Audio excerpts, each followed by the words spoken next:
Bab 43. Sekarang kau istriku. Aku tidak suka melihatmu berinteraksi dengan pria lain. Suara Raven terdengar tenang, datar, seolah hanya sebuah pernyataan biasa. Namun bagi Nadila, kalimat itu cukup untuk membuat hatinya bergetar. Ia menatap pria di hadapannya, lalu perlahan mengangguk. Baiklah, senyumnya terbit, lembut, dan penuh arti. Untuk pertama kalinya, ia merasakan sesuatu yang berbeda dari Raven. Seperti kecemburuan, dan entah kenapa, itu membuat hatinya hangat. Berarti, dia peduli padaku. Tanpa peringatan, Raven mendekat. Tangannya meraih pinggang Nadila, menariknya mendekat tanpa memberi jarak. Dan, bibirnya mendarat di bibir Nadila. Nadila terkejut, matanya membesar sesaat. Namun, ia tidak menolak. Perlahan, matanya terpejam, membiarkan dirinya larut dalam sentuhan itu.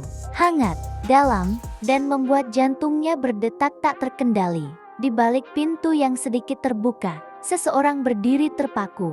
Sandy, tangannya masih memegang beberapa berkas. Niatnya sederhana, hanya ingin kembali ke ruangan itu.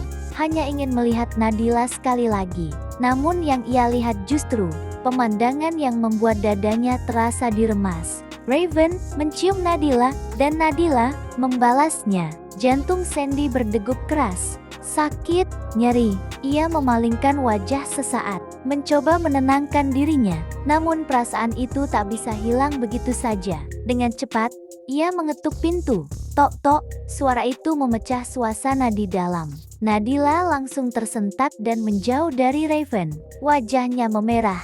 Sementara Raven, rahannya mengeras. Kesal, masuk, pintu terbuka. Dan benar saja, Sandy, Raven menatapnya tajam. Kau sangat suka bertemu denganku, ucapnya sinis. Sandy menunduk. Maaf, Pak Raven, saya takut Anda akan segera pulang. Jadi saya harus menunjukkan berkas ini sekarang. Tatapannya sekilas, tak bisa menahan diri untuk melirik Nadila. Dan itu tidak luput dari pengamatan Raven. Letakkan di meja, nada Raven berubah dingin. Semua ini bukan tugasku untuk memeriksanya. Berikan pada Pak Daniel. Bukankah dia atasanmu di sini? Sandy terdiam.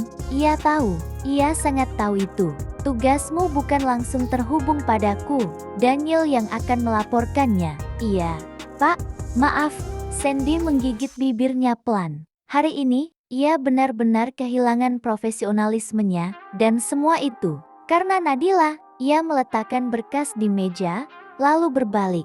Namun sebelum keluar, matanya kembali menatap Nadila, menatap bibirnya, sekilas, tapi cukup untuk membuat Raven mengepalkan tangannya. Keras, terlalu keras, suara retakan halus terdengar. Gelas di tangannya pecah. Sandy terdiam sesaat, lalu cepat keluar dan menutup pintu. Mas, Nadila terkejut. Ia melihat darah mengalir dari tangan Raven. Panik, ia segera mendekat. Masa tanganmu berdarah?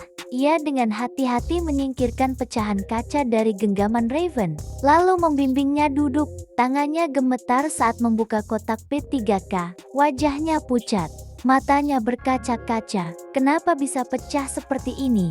Ucapnya lirih. Raven hanya menatapnya dalam. Sepertinya gelasnya memang sudah retak. Nada suaranya datar, seolah tidak merasakan sakit sama sekali. Padahal alkohol yang Nadila tuangkan jelas terasa perih. Namun Raven tidak bereaksi. Matanya hanya tertuju pada Nadila, pada cara wanita itu merawatnya. Dengan begitu hati-hati, dengan begitu tulus. Setelah luka itu dibersihkan dan dibalut, Raven tiba-tiba bertanya, "Apa kau mencemaskan lukaku?" Nadila menatapnya. "Mas, aku pun ikut ke sini karena aku mencemaskanmu. Apa kamu lupa kamu demam sebelum berangkat?" Suaranya pelan, tapi penuh kekhawatiran. "Aku tidak tenang kalau tidak ikut." Raven terdiam.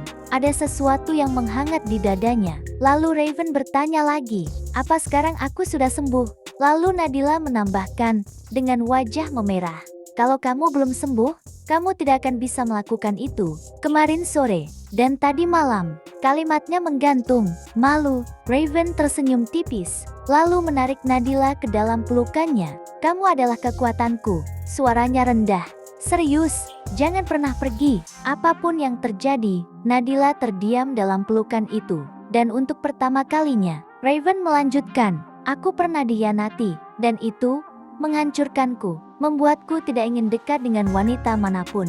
Nadila menatapnya. Aku tahu, suaranya lembut. Sejak awal kamu sangat dingin, bahkan setelah aku jadi istrimu. Kamu belum sepenuhnya menerimaku. Raven tidak menyangkal. Kamu masih menutup diri. Nadila menggenggam bajunya. Mas, aku mencintaimu, Mas. Kalimat itu membuat Raven membeku sesaat. Aku akan tetap di sisimu, dalam kondisi apapun. Namun, nada Nadila berubah, lebih pelan, lebih dalam, tapi aku tidak bisa bertahan. Kalau kamu menduakanku, napas Raven tertahan. Kalau itu terjadi, aku akan pergi dan belum selesai. Raven langsung membungkamnya dengan ciuman, lebih dalam, lebih kuat, seolah ingin menghapus kata-kata itu dari bibir Nadila. Tangannya memeluk Nadila erat, terlalu erat, seakan takut benar-benar kehilangannya. Di luar ruangan, Sandy berdiri diam, punggungnya bersandar pada dinding, matanya terpejam. Namun bayangan itu tak mau pergi. Ciuman itu, kedekatan mereka, semuanya terasa seperti menusuknya berkali-kali. Ia mengusap wajahnya kasar, menyebalkan, gumamnya pelan, tapi bukan marah, lebih ke sakit. Namun perlahan, ekspresinya berubah. Ia membuka mata dan menatap pintu ruangan itu. Dalam diam, perasaan yang dulu ia pendam, kini justru bangkit lebih kuat, dan kali ini, ia tidak yakin bisa menahannya lagi. Sementara itu di dalam, ponsel Raven tiba-tiba bergetar. Ia melepas ciumannya perlahan, mengernyit saat melihat layar. Nomor asing, namun entah kenapa, ada firasat buruk, ia mengangkatnya. Ya, beberapa detik, wajah Raven berubah. Tatapannya mengeras. Apa maksudmu? Nadila menatapnya cemas. Dan detik berikutnya, suara di seberang sana membuat Raven berdiri tiba-tiba. Dengan wajah yang tak pernah Nadila lihat sebelumnya. Penuh kemarahan dan kekhawatiran. Aku akan kesana sekarang. Telepon terputus. Mas, ada apa? Raven menatap Nadila. Namun kali ini, wajahnya yang tadi menegang, kembali terlihat normal. Seperti tidak ada masalah. Tidak langsung menjawab.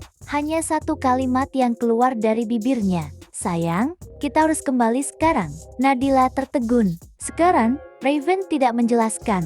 Ia hanya menggenggam tangan Nadila erat. Terlalu erat.